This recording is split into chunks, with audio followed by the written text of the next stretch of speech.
Upang subukan ang katapatan ng kasintahan, hiniling ng lalaki na ilagay niya ang kamay sa apoy. Sumunod ito at hindi gumalaw. Nasiyahan ang lalaki at sumagot ng tawag. Paglingon niya, nagliliyab na ang buong braso ng kasintahan.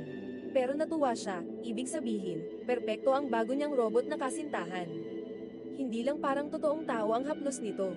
Kaya rin itong sundin ang anumang utos. I-on lang at titigan ng retina, at kusa itong lilikha ng alaala ng pagmamahal sa'yo.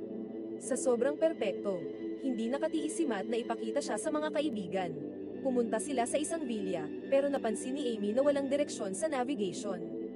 Inisip ni Matt na pribadong ari-arian ito kaya walang ruta. Hindi nila pinansin.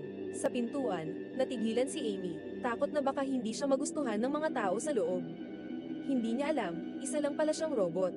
Pinakalma siya ni Matt, kaya sumama siya sa villa. Mainit ang pagtanggap ng lahat. Maging ang may-ari ay namangha, hindi niya inasahan na makakahanap si Matt ng perpektong kasintahan. Pero may nakita si Amy sa kanyang mata, kasakiman.